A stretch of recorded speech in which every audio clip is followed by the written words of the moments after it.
الخير صبايا، كيفكن؟ اخباركن؟ ان شاء الله كلياتكن مناح. والله امبارحة نزلت على البازار وكان في سبانخ كتير ظريف وحلو ونظيف وموسمه هلا وكتير كان منيح. اليوم حبيت نعمل مع بعضنا سبانخ.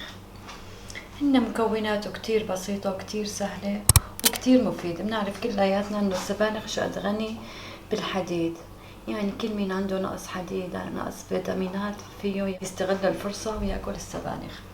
هلا بدنا اليوم نعمل سبانخية على الطريقة الحلبية الأصلية. هي اللي مكوناتها عبارة عن 2 كيلو سبانخ. راح استعمل معه نص كيلو قيمة لحمة مع توم مهروس، كزبرة، فلفل أسود، 7 بهارات وملح. خلونا نشوف مع بعضنا خطوة خطوة.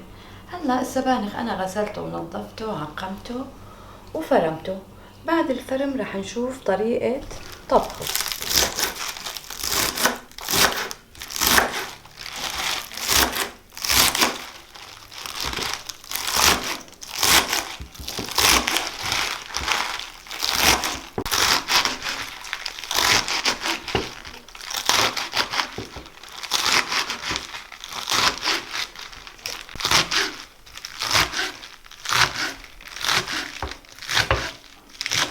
هلا رح نشوف شلون رح نسلق السبانخ. هلا انا السبانخ ابدا ما بحط له ولا نقطه مي، بفرمه وبحطه بالطنجره.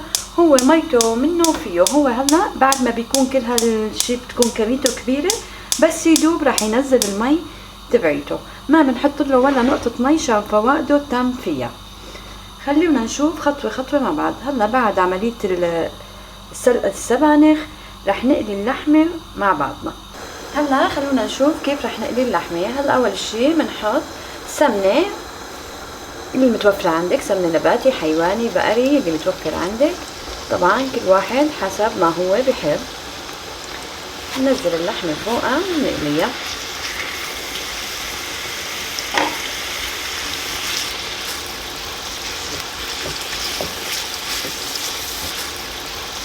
هلا رح انزل الملح والبهار الاسود والفلفل. هلا رح انزل الملح، الفلفل الاسود، 7 بهارات حلبية، كزبرة والثوم رح ننزلها بعد ما تستوي اللحمة عشان ما تحترق الثوم.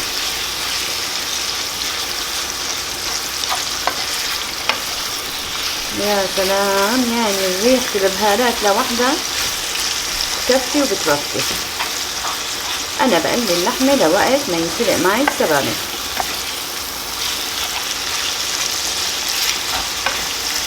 هلا رح انزل الثوم المهروس مشان يستوي مع اللحمه.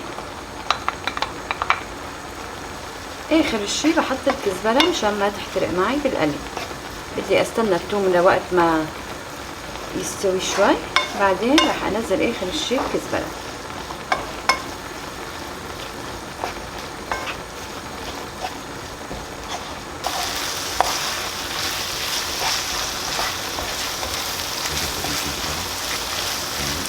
هلا بعد ما دبل اللي عنا الثوم راح انزل الكزبره. كل ما كان الكزبره والثوم ظاهره طعمته بيطلع النكهه اطيب. شايفين هلا الكزبره فورا بتحمر، لذلك انا حطيتها اخر الشي وعلى نار هادية لوقت ما يستوي معي سلق السبانخ.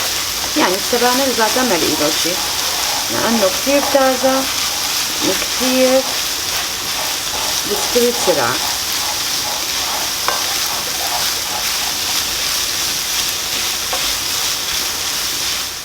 صبايا هلا بعد ما انسلق معنا السبانخ رح ننزل فوق اللحمة ونقليهم مع بعضهم.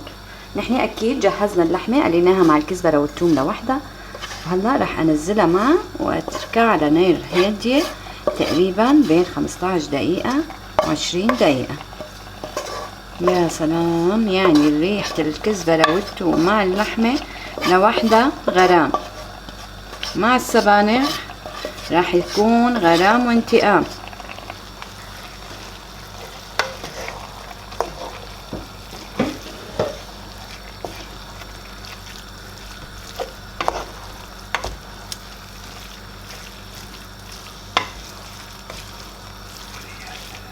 يا سلام، هاي الريحة بتاخد العقل. يعني صبايا هلا لازم نحن نستغل وقت الخضار يلي بموسمن احسن من وقت ما يكونوا مفرزين، كل شي فريش هلا لازم نطبخه.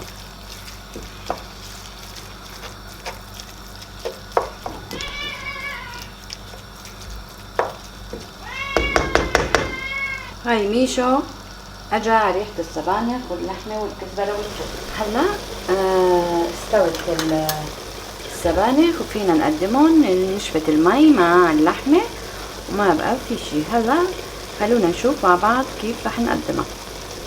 هلا صار السبانخ جاهز، فينا نقدمه. صحتين وهنا على قلبنا وقلبكم. يا سلام، يعني ريحة ولا أروع من هيك.